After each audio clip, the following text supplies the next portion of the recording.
All right, today we're going to talk about the Spanish, the first European group to arrive in Texas. In order to talk about the Spanish and why they are the ones who are going to be arriving in Texas and why the American Indians of Texas aren't going to be the ones arriving back in Spain, we need to talk about the Old World versus the New World yet again. Okay, so last time we mentioned about 20,000 years ago, we had these polar ice caps melt. What they're going to do is two things. They're going to separate the Old World from the New World. We have this ice melt, and it's going to start covering up this Beringia, this land bridge separating the Old World and New World. And it's going to open these ice corridors for people to get down into the Americas. And when they get down in the Americas, they're going to, some of the people are going to settle in Texas. We talked about agriculture developing in Mesoamerica as well as the Andes, and agriculture eventually making its way to Texas.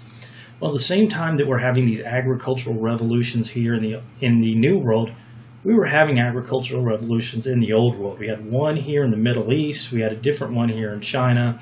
There's a couple arguments saying that these agricultural revolutions occurred elsewhere. Well, these agricultural revolutions, they occur in the Old World. We think they happened a little bit before the agricultural revolutions in the New World. So people of the Middle East, people of China, started growing plants maybe 2,000 years earlier than we see people in Mesoamerica and the Andes do it. Well, that gives the people of the Old World a little bit of a head start on the New World, and this is going to manifest itself in technological advancements that we don't see in the New World. So people of the Old World, there are a couple different reasons for this besides just getting off just starting earlier. Some people think it's because the agriculture developed in the Middle East and China, and there's a lot of trade between these two groups. So into geography, not as much trade between Mesoamerica and the Andes. Whatever the reason, just know that when people of the Old World are going to have certain technologies that people of the New World did not have, and they're also going to have more domesticated animals. As we talked about, the people of the New World, when they first arrived in the Americas, animals weren't as scared of humans as they were back in the Old World. And that means that humans are going to kill off a lot of the New World animals. And a lot of these animals could have later been used to domesticate. Well, in the Old World, because the animals ran away from humans, when humans later start adopting agriculture, becoming sedentary, they're going to have these animals sitting around that they can start domesticating, meaning breeding to make them be able to live in the presence of humans. So what they started to do is take these wild cattle, take the ones that were calmer, breed them, then take the calves that were of the calm animals, breed them with other calves, and pretty soon you get this animal that can pull a plow. You get animals that can provide milk. You get animals that you can graze and provide you with meat. And so this is going to be another advantage that Old World people have over New World people. You have these sources of domesticated protein in the form of milk and meat, and you have animals that can do labor for you, pull plows. And in the case of horse, you can get places quicker on the horse. So again, this is going to mean that Old World people have some advantages that New World people do not. And we're going to see these advantages because people of the Old World will have things like steel that was never developed in the Americas. Now, people of the Americas, they developed bronze, they worked with softer metals like gold and silver, but they never worked with things like iron and steel, which you are going to have in Asia, Africa, and Europe. So that's an advantage the Old World is going to have over the New World. Other things like gunpowder developed here in China. Eventually it reaches Europe. And so we're going to have firearms. Now the firearms about 1492 aren't that great, but the cannon that they have is going to be particularly effective. So firearms is another thing. Another thing the Old World has is the writing systems of multiple places are much better than the one writing system we have here in the Mayans. The Mayans developed a writing system, but it doesn't allow for as much communication as you're going to see in China, and then languages developed in Europe. Writing also means a lot, meaning you can pass knowledge down from one person to another, from one location to another, and you can convey exactly what you want to say. Most New World people, except for the Mayans, did not have that ability. So that's another advantage these Old World people will have. Well, to explain the Old World coming over to the New World, we need to talk about how it's going to be Spain that's going to be the one who's going to bring these Old World technologies to the New World. Well, in order to do that, we should look back at Old World history. So as we mentioned, we're going to have an agricultural revolution develop here in the Middle East. This is one of the first places to develop agriculture.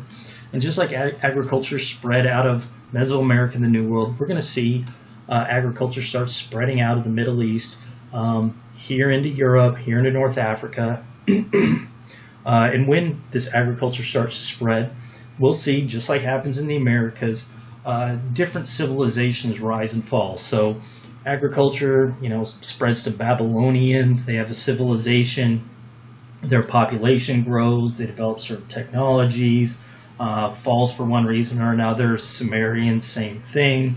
We have these ancient Greeks that they adopted agriculture. They developed this large civilization. It rose and fell for a variety of different reasons. Well, around 400 BC, a little bit before this actually, agriculture arrives in what's today the Italian peninsula, but about 400 BC, we start to see the emergence of a civilization that's going to play a big impact on Spain later. That is the Roman empires, initially the Roman Republic. But just know these Romans start using this technology. Most of the technology came west from these early civilizations. And they start using that combined with military might to start expanding. So it starts with Rome down here, and then the Romans start taking over one city after another. And they start getting the resources from these various cities and then bring them all back to Rome. And these additional resources allow the Romans to come up with some pretty advanced technology. So the Romans, you're going to have things like Colosseums. You're going to have these architecture you don't see anywhere else. They're going to make scientific advancements. Other scientific advancements they'll just take from previous civilizations like the Greeks. But just know the Romans create this massive empire based on technology and military might. And over time, the Romans will take over a substantial part of Europe, North Africa, and the Middle East.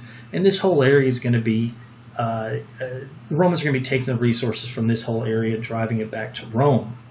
So this starts occurring 400 BC, and it's going to continue until 400 AD.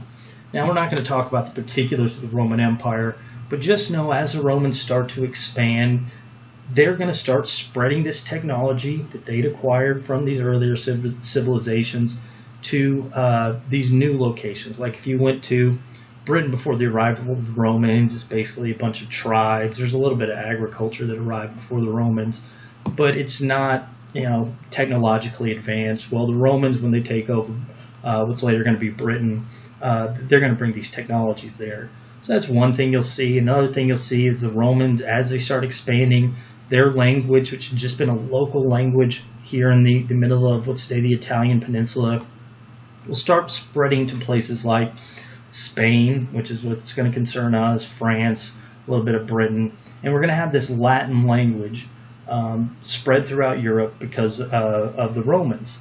Another thing the Romans will spread is Christianity. So Romans were initially polytheistic, meaning that they had multiple gods, but later in the Roman Empire, they're going to adopt this Christianity, this belief that this guy, Jesus Christ, is divine, and they're going to, once it's adopted by Rome, this Catholicism will spread throughout the Roman Empire.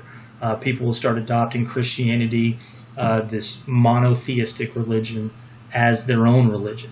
Well, this particular branch of Christianity that people in the Roman Empire will adopt, or at least the western half of the Roman Empire, it's going to be something known as Catholicism, or it eventually will come to be known as Catholicism. Basically, at least for our purposes, the thought process behind Catholicism is there's a church hierarchy, and the head of the church is based in the heart of the Roman Empire, Rome. It's this Pope, and essentially the Pope is a figure through which God speaks. So God gives edicts to the Pope. The Pope, does his best to carry out God's message.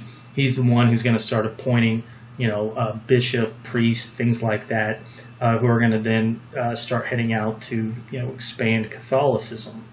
So as the Roman Empire spreads, Latin language is going to spread and Catholicism is going to spread. One of the places that the Roman Empire will spread these things to is Spain, which before the arrival of the Romans was pretty much a bunch of tribes. There was no nations, no empires, anything like that there. But when, again, the Romans come, they're going to make it part of their empire. So this is the case for this Roman Empire about 400 AD or 400 CE. Well, about 400 AD, for a lot of different reasons, we're going to see this Roman Empire essentially collapse. We were in a Roman Empire class. We'd explain why. Some people say the people of Rome just got too dependent on the outer provinces. People of Rome, didn't want to fight their own wars anymore. Some people blame religion. Bunch of different reasons. You can listen to the Fall of Rome podcast if you want to hear more about that. But just know Rome is going to collapse, and when it collapses, the former Roman Empire will fall into a bunch of competing kingdoms. Okay, so Rome used to rule out of here, and then they would enforce their edicts through this army. Well, once the leadership in Rome falls apart, the army falls apart. So now you have these people that no longer have to pay up to Rome. So what you're going to see is a lot of these local leaders throughout Europe, throughout the former Roman Empire, will just start getting their buddies together, and they will say, I'm the king of whatever, Glugla, I don't even know how to pronounce that, Breslau. I'm the king of Bohemia. I'm the king of Hungary. And the guys with the most power, the most friends, would start taking over, and they would force the locals in their area to start paying up to them, start giving them, food in the form, taxes in the form of food or labor. And these guys would start justifying their rule and telling people that they could take from them because they were a divinely ordained king. So God, the Christian God gave me the right to rule.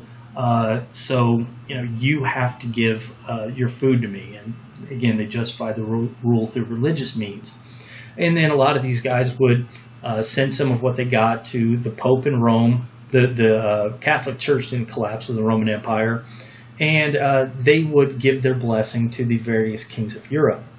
Well, I want you to think about essentially Europe falling apart after the Roman Empire, and instead of being united under Rome, you have these kingdoms and they start fighting with one another. Because what you'll see is a lot of kingdoms, once the local leaders take over, maybe a little dispute between these two, and they'll be constantly fighting between one and another, and maybe these guys start fighting each other. And because there's this constant competition, you're not going to see the advancements like you saw under Rome. So under Rome, people say that if the Roman Empire had continued until modern times, we'd be, flying to another galaxy or something. I don't know if that's true, but you certainly will see after 400 AD less scientific advancement. Some people call this the Dark Ages. Now, a lot of historians will argue against that, but I really do think that you can call it that. There is going to be some scientific advancements, but not nearly as much as happened under Rome.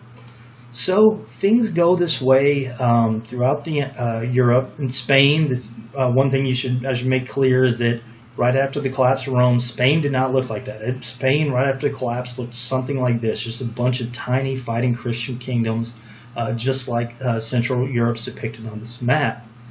Well, things stay this way in Spain and the rest of Europe until the 600s, when there's going to be a competing religion that's going to emerge in the Middle East. And this is going to be another monotheistic, meaning single God religion.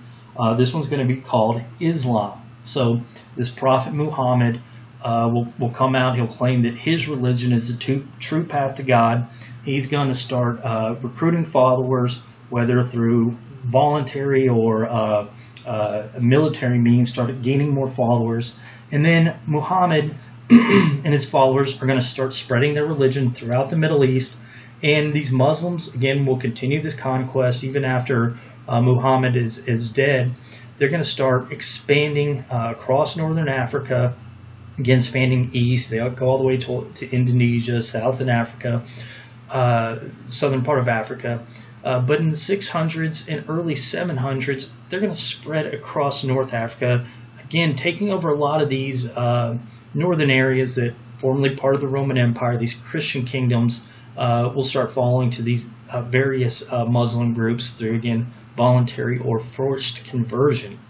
So by 711 AD, essentially the former North Africa, former part of the Roman Empire, North Africa, will have been taken over by various Muslim groups. Well, in 711 AD, one particular Muslim group, these Moors, and these are going to be just a Muslim group that is present here in North Africa, will want to expand beyond North Africa, and they're going to look across the Straits of Gibraltar to the area that's today Spain. So again, Spain, 711 AD, for the past 300 years, pretty much been a bunch of tiny Christian kingdoms fighting one another. And so, because when these kingdoms are fighting one another, when the Moors invade in 711 AD, they're going to have a very easy time conquering this area of Iberia, which is going to be today Spain and Portugal. Essentially, these tiny Christian kingdoms, they're too busy fighting with one another to deal with the Moor invaders. And so the Moors will take over one kingdom, then another kingdom, then another kingdom. And again, tiny Christian kingdoms can't fight the Moors effectively. The Moors are united behind a single religion, whereas the kingdoms are not united behind anything. They're fighting with one another. Well, because of this, again, the Moors are going to push through Spain very quickly. So this, again, begins 711 AD, and it's going to continue until 790 AD. At that point, the Moors have almost taken over all of Iberia and spread Islam almost all through Iberia, and it looks like they're about to head into central part of Europe. Well, at this point, the remaining Christian kingdoms of Iberia are going to start to set aside their differences, quit fighting one another, and start pushing back against the Moors. So this tiny kingdom over here, this tiny kingdom over here, normally they're fighting, but both of them are going to say, hey, if we don't quit fighting one another, then these other guys are going to take us over. That's one thing that happens. Another thing that happens is the Pope over here in Rome, he's going to see, wow, if these kingdoms fall, then the rest of the Catholic countries are going to fall, and there goes all the tribute I'm getting from these various Catholic kingdoms, and he'll start telling the kingdoms of Europe, send support to these remaining kingdoms, help them fight off the Moors. So you'll start to see, the kingdoms that are in what's today France send forces to help fight the Moors. You'll start to see people send arms, things like that, to start fighting the Moors. The Pope is also going to authorize slavery. So basically, he's going to say, to encourage people to join in fighting the Moors, he's going to say it is okay to take the labor of those you conquer in battle as long as they are not Christian. Okay, so slavery had been a part of the Roman Empire, but it essentially had disappeared in Europe after the fall of the Roman Empire till after the 700s, when the Pope authorizes this forced labor. And in the form of forced labor, he's going to push something called the encomienda. Basically, the encomienda says that if you capture somebody in battle, or if you take a town in battle, if they're non-Christians, you can use their labor for a certain period of time. Now, you're supposed to teach them Christianity. You're not supposed to be cruel to them, but they work for you. Now, this isn't the same slavery we're going to talk about later, where it's essentially the person's property.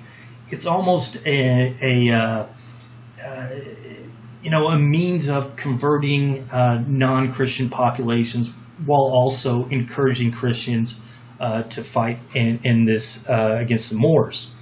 Well, with this support, what you're going to start seeing in the uniting of the kingdoms, what you're going to start seeing in 790 AD is something called the Reconquista, or the reconquering of Iberia.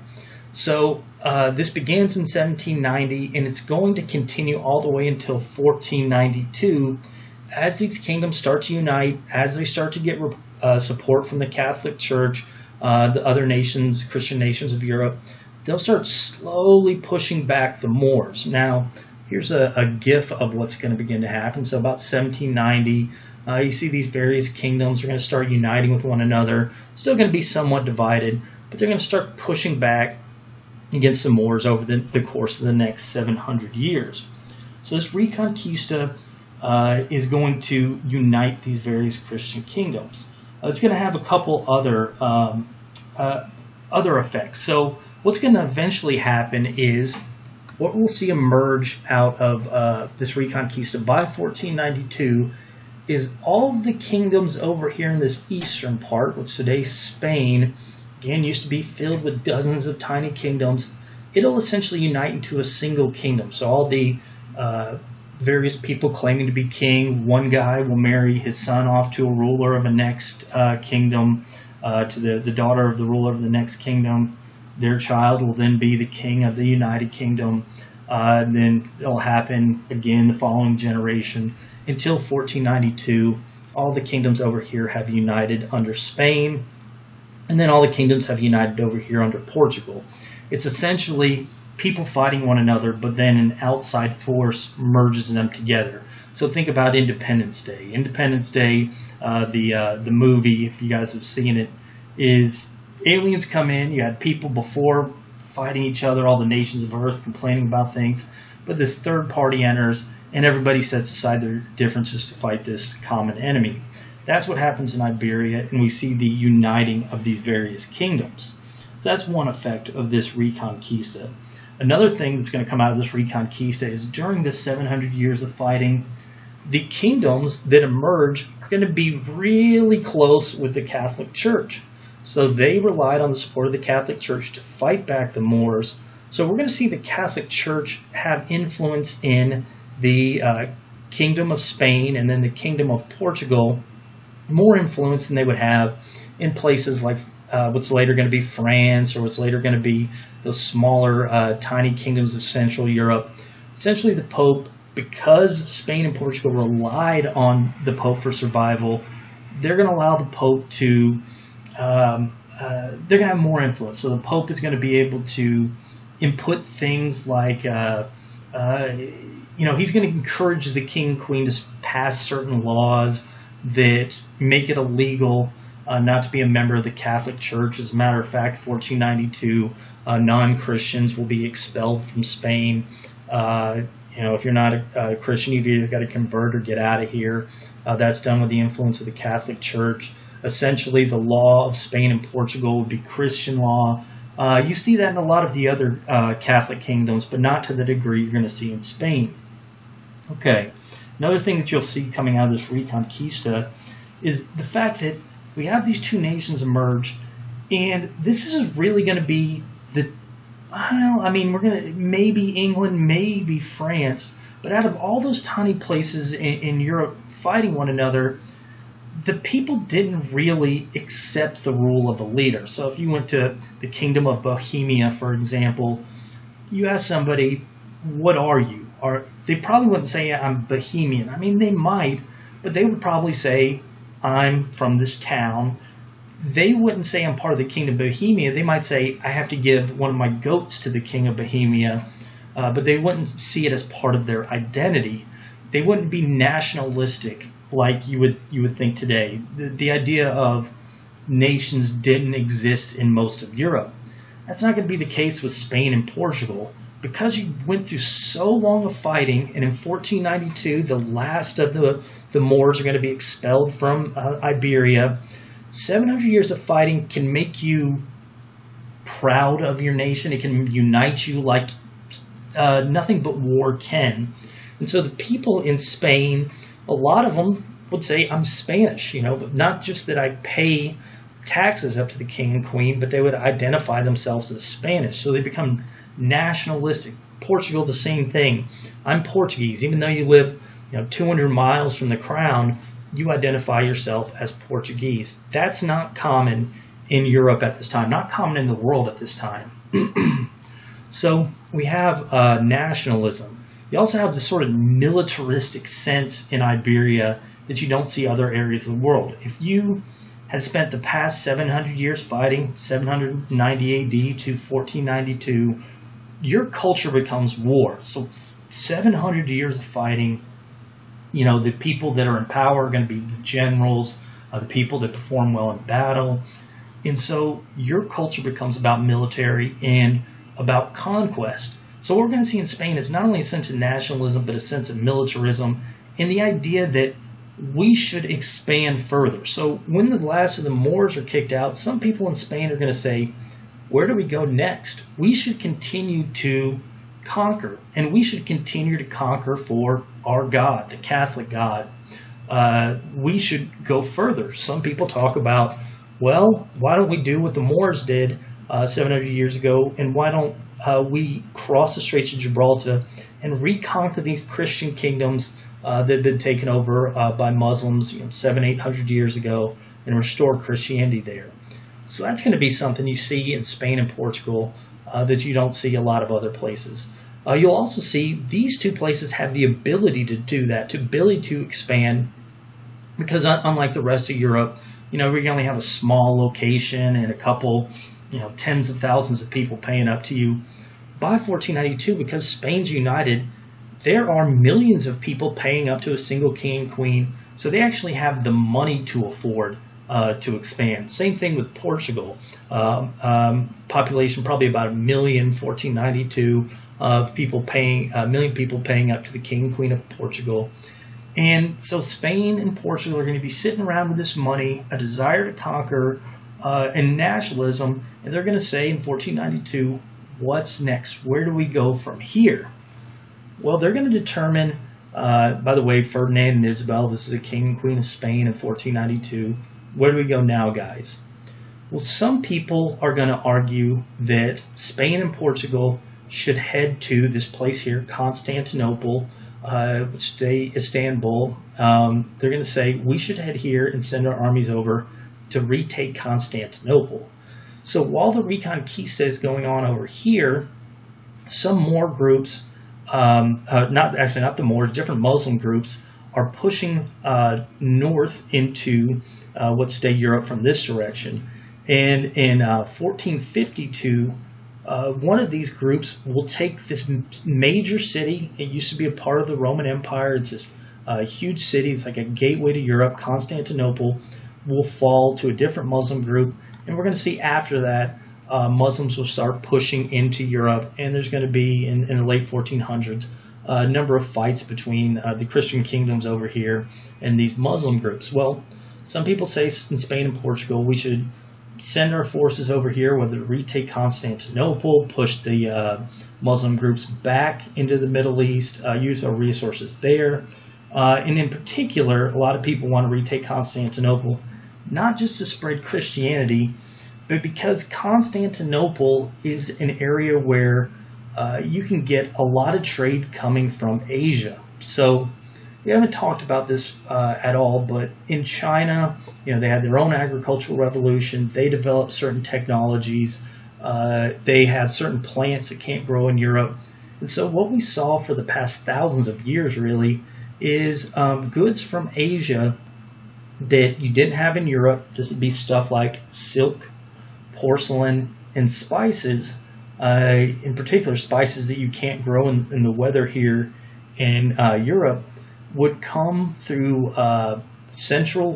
would be today's central Russia, go on these various rivers, and then come down here into the Black Sea, and they go out through Constantinople, and they would reach all the elites here in Europe. Bringing them overland was impractical because river travel back then was the way to go. It was a lot more efficient.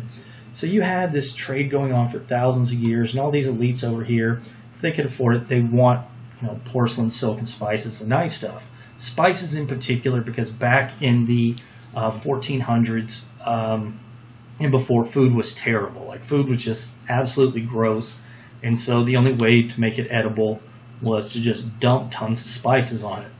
Well, 1452, the Muslims take over Constantinople. It's per the Pope, it's illegal to trade with Muslims. So essentially, Constantinople is going to be cutting off the spice trade. Again, it's impractical to bring it overland. So now these elites over here, used to getting all these Asian goods, can no longer get it through Constantinople. So again, some people in Portugal and Spain say, let's use our forces, reopen Constantinople, and get the spice trade up and going. So that's going to be a thought in the now wealthy, nationalistic, militaristic Spain and Portugal. Other people are going to have the idea to start getting the spice trade back up and going again by not using your money to send it to Constantinople, but instead using your additional money to get to Asia a different way. So at the time, people in the old world did not know the Americas existed. Again, been cut off for the past 20,000 years, but they did have a general idea of what the Eastern Hemisphere looked like.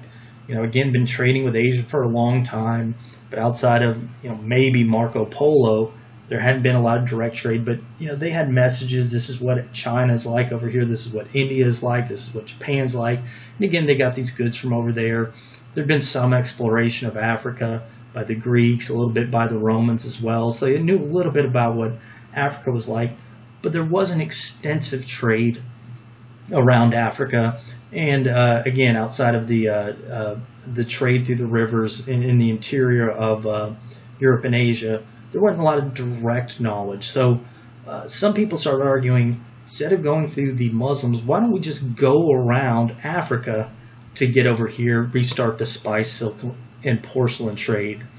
We're going to have a group of explorers go to the King of Portugal. Hey, dude, you've got extra money. You've got a desire to expand. You want to, get this trade going again. Why don't you fund a couple ships and allow me to go to Asia to get around this blockade at Constantinople? King of Portugal got a little bit of money, again, desire to expand, and also these explorers will sell them on the idea, maybe we'll get over there and introduce Christianity to this region. And so the King of Portugal will finance these expeditions, and in 1490 we're going to see explorers start going around Africa from Portugal in order to restart this trade. So that begins for Portugal. Well, another guy has a different idea, an idea that he thinks is going to be quicker than going around Africa. A guy named Christopher Columbus. This guy is from this place, Genoa, Italy. It's just a small little tiny kingdom, small little city-state that, after Roman Empire had fallen apart, it became its own kingdom. Christopher Columbus, he was essentially a merchant. He had spent his youth, his father was a sailor. What he would do is he and his dad would sail, bring goods throughout the Mediterranean and a little bit outside the Mediterranean. Like they would do things like collect olive oil in Italy, bring it over here to Britain. Columbus had actually traded here a little bit with sub-Saharan Africa. And he'd been around, actually done some illegal trading with Muslim groups in spite of the ban on that trade. And he'd been around, and during his travels, he'd read a lot of these old Roman and Greek scientists and mathematicians. So at this point, we're almost 1,000 years past the fall of Rome. But back then, the technology had been so advanced, and it's hard for us to think about this today, but imagine, if people 1,000 years before us had more advanced technology than we had. And that's going to be the case in Europe, at least in a lot of ways. Well, Columbus starts reading these old Roman and Greek documents, and he's going to discover a mathematician who proposed that the world was round. Now, this is nothing new. Don't let anybody tell you that Columbus is the first in Europe to develop the idea that the world's round. I mean, just look at the moon. You can see, hey, that thing's a circle, that thing's round. Maybe the earth is round as well. Sailors could see curvatures on the earth. Most educated people in Europe knew the world was round. But they didn't know exactly how big the world was. A lot of people thought that you could be sailing, for hundreds of thousands of miles, so you could head west or east or whatever, and you didn't know when the world was going to end. You'd just be sailing into nothingness. Well, Columbus read a Greek mathematician who thought he had figured out how round the world was. This guy predicted the world was, I believe it was about 16,000 feet, 16,000 miles in circumference. But it was actually something like 6,000 miles greater circumference than that. But Columbus didn't know that. But he thought, all right, well, 16,000 miles. What I can do to get this spice, silk, and porcelain trade started is I can just head west. Doesn't know the Americas existed. 6,000 miles less, so basically subtract this. I'll head west, and then I'll pop out over here at Japan, China, or India, the places that we've learned about through our constant trade. Then we'll cut off the need to go through Constantinople. So sail west. Well, Columbus is going to first bring his idea to the King of Portugal. He's going to basically say, hey, I'm a Catholic, I'm from this area over here. Can I borrow some money? I've already put up a little bit of money on myself. I have this idea. We can get this trade started. What we can do is I'll bring in goods, spices, silk, porcelain from Asia.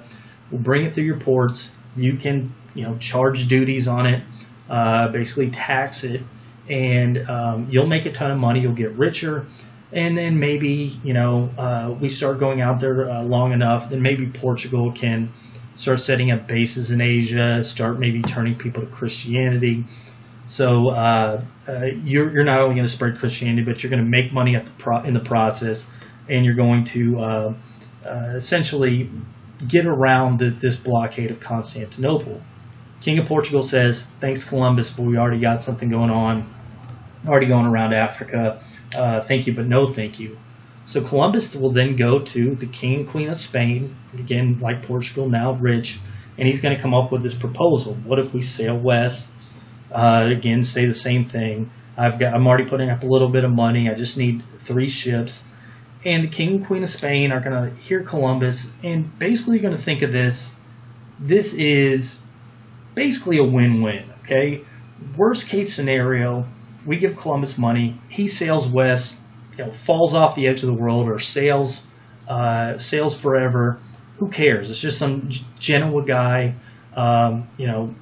We don't lose very much. We're wealthy. We got a lot of money coming in. But if we give him money, we put a Spanish crew under him. We make sure that everything he encounters, he does makes claims in the name of Spain, and so we can then get more money coming in taxes.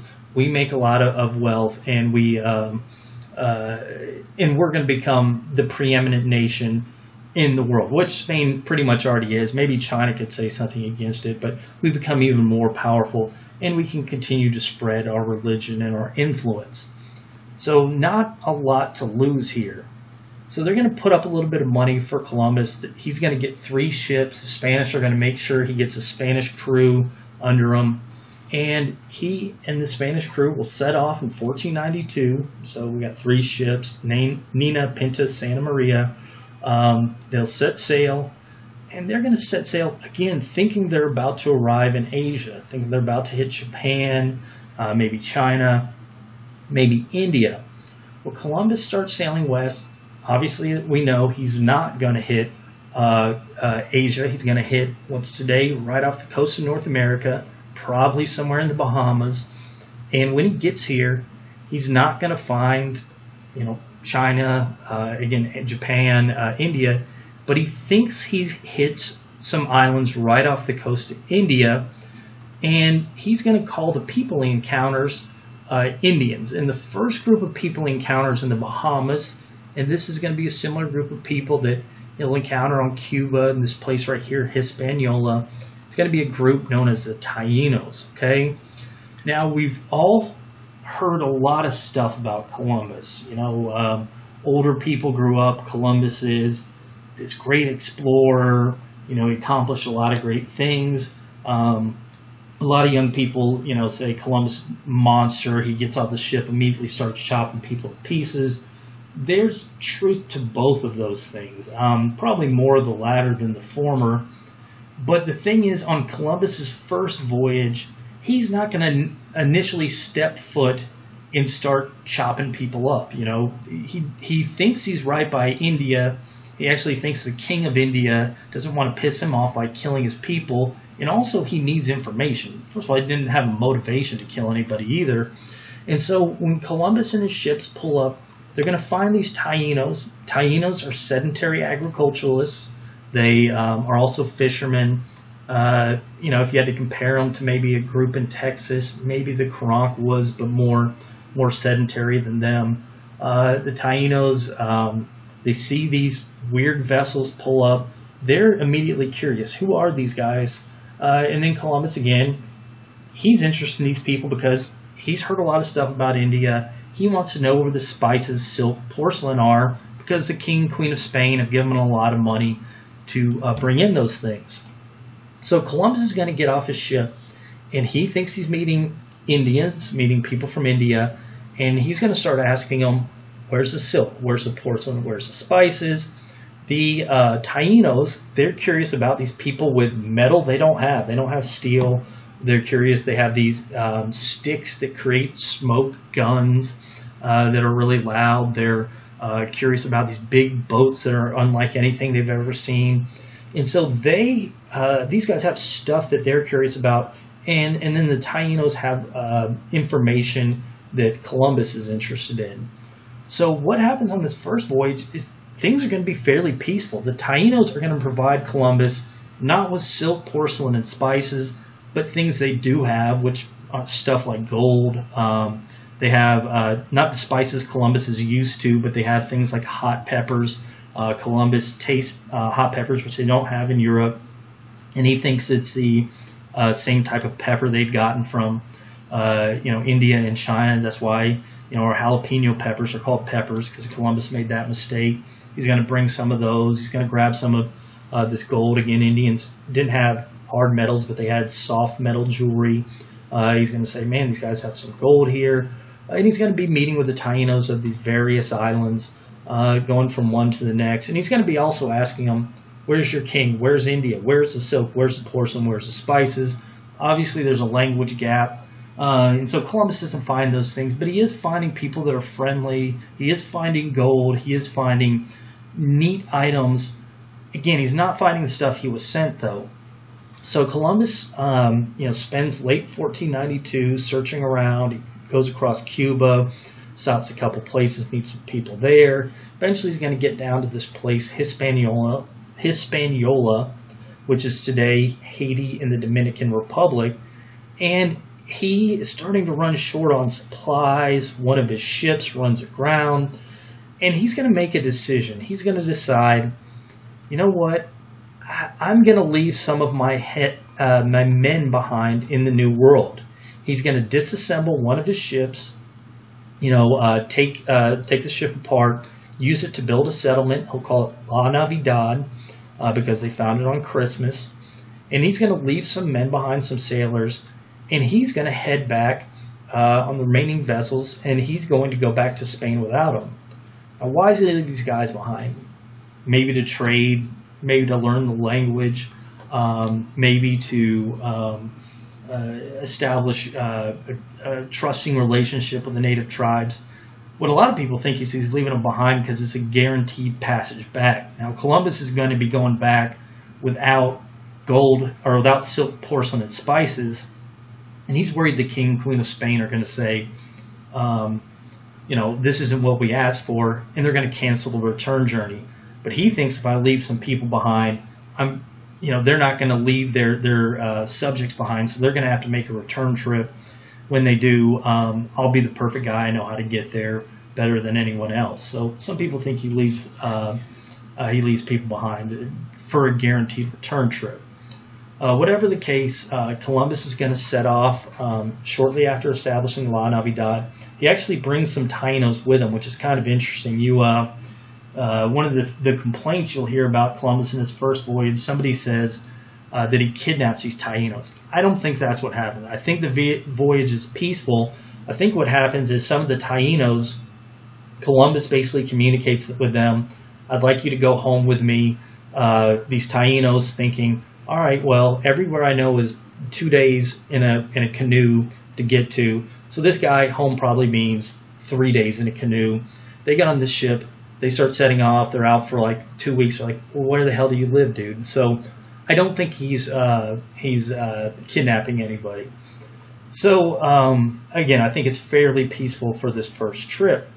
So Columbus and these Tainos and all they bring a couple exotic animals. They bring gold. Again, no silk, porcelain, spices.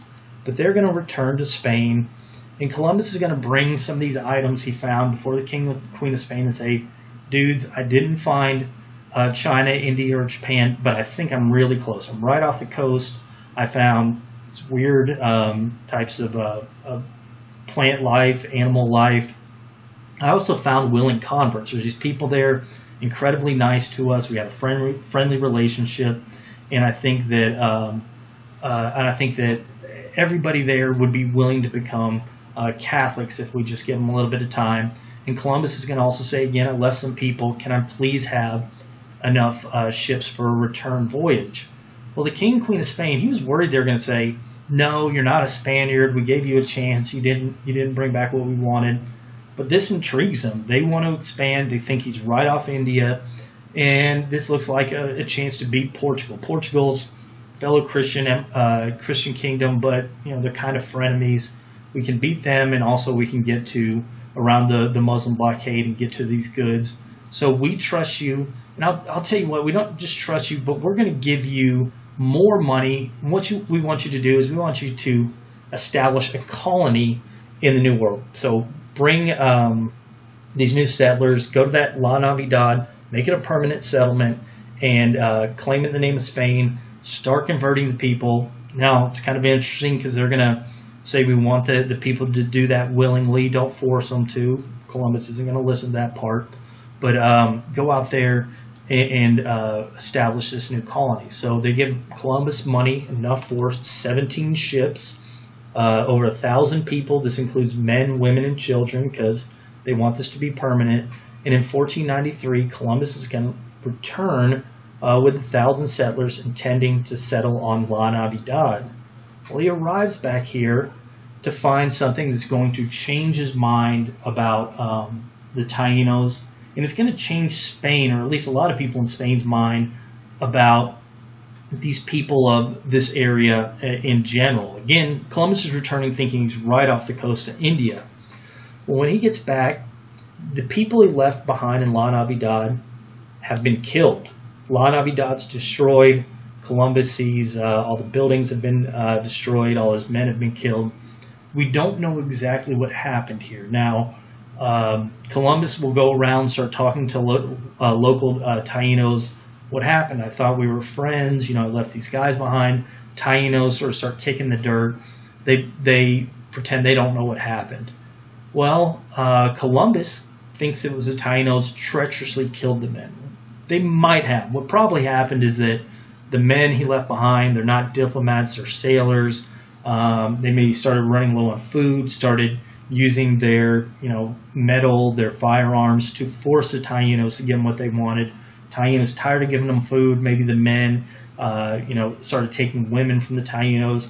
Tainos decided to join together and kill them. We think it was probably something like that. But Columbus isn't thinking in depth. He's just thinking, these people killed my men. So what happens is immediately after La Navidad, Columbus will settle in a different area of Hispaniola. But he's going to start looking at the Tainos not as friendly people, willing converts, but he and the Spaniards with him will start instead viewing the Tainos in the same vein as they viewed Muslims, as the Moors. They'll start saying these are non-Christians, they're hostile, they've resisted us, and they're going to start, fighting them as if they would fight the Moors. So second voyage is going to be very, very brutal. Whereas the first voyage was peaceful, the second voyage will be brutal. And what we'll see is Columbus will essentially, first off, he sets off and he makes a voyage around the Caribbean, does not find India this second time, and he's going to be looking at going back to Spain for a third time empty-handed without proof that we're by India, without porcelain, silk, or spices. So instead what he's going to say to the people, settlers on Hispaniola is, These people are non-Christians. The Pope says we can basically subdue them. We can use their labor. So I want you to go out to all these Taino villages. We estimate there's about 200,000 people on Hispaniola when Columbus first arrives. And he's going to say, tell them they are now to become Christian and they're now part of Spain, and tell them they have to start working for Spain because, again, the Pope says it's okay for non-Christians. And as part of this work, we want them to bring us gold. So Columbus basically looks at the situation. I'm not going back with an empty hold. Since I don't have silk, porcelain, and spices, I'm going to go back with the gold of the Tainos. And he starts sending his men out to these various Taino villages, and they start demanding the Taino provide them with gold. And they threaten that if they don't provide them with gold, they're either going to start attacking them or they're going to enslave them. And Columbus, it sort of fits along with his goal because he says, if I don't go home with gold, I'll go home with these Taino slaves, essentially, and so I can present them to the king and queen to make them happy and say they're hostile, they're not, they rebelled against us when we try to give them Christianity. And so either way, whether it's slaves or gold, he's going to go back with something. Well, these Spaniards start going out, and they'll start going to the various Taino villages, and the Tainos sometimes will supply them with gold, but very quickly the gold runs out. There's simply not that much gold on Hispaniola, and so what the Spaniards will do is they'll start enslaving people. All right, you didn't give our gold, you're coming with us, and we're shipping you back to Europe as a slave. Oh, you didn't give us our gold. Well, we're going to chop your hands off, or we're going to start, feeding you to our dogs, and they'll start killing the Tainos in this brutal fashion because they're not providing them gold. Well, this is going to lead the Tainos to start revolting. So we'll see the Tainos start fighting the Spanish, and this is going to further confirm the Spanish view that the Tainos are like the Moors. And this is going to be almost full-on war between the Spanish and the Tainos beginning in 1493. And this is going to continue on, not just on Hispaniola, but other areas of the Caribbean. Today, Cuba, Jamaica, the Bahamas. The Tainos there, the Spaniards will start going to these islands, making the same demands. They'll start fighting back. Well, this is proof like they're the Moors. But unfortunately for the Tainos, they're not as well equipped as the Moors. The Moors pretty much the same technological level as the Spaniards, and so instead of being able to fight back effectively, the Tainos will start dying of Spanish attacking them. Those who don't will start becoming enslaved. And so Columbus is going to go back 1494 with a hold full of gold and slaves, but not any word of India or silk, porcelain, or spices. So that'll be the end of what we talk about with Columbus. Basically, he goes back. He's going to get some other voyages. But the Spanish, now they have a permanent settlement in Hispaniola.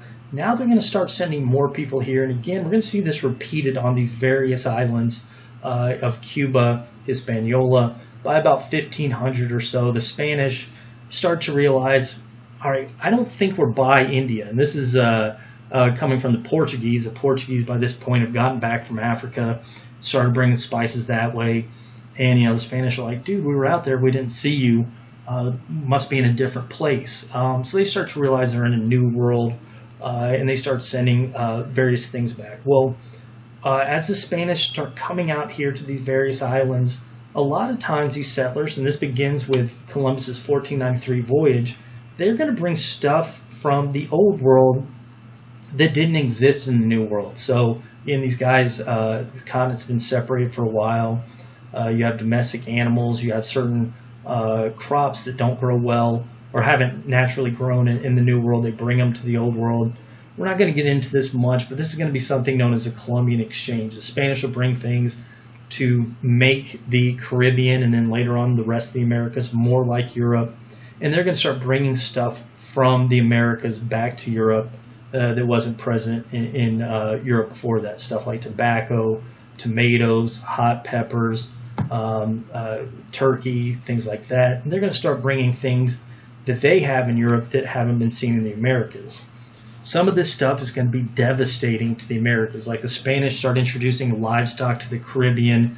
Grasses haven't, grown used to large animals like this because, first of all, there hadn't been large animals ever in the Caribbean, large mammals like this. And even in the rest of the Americas, most of the large mammals have been extinct for 15,000 years at this point.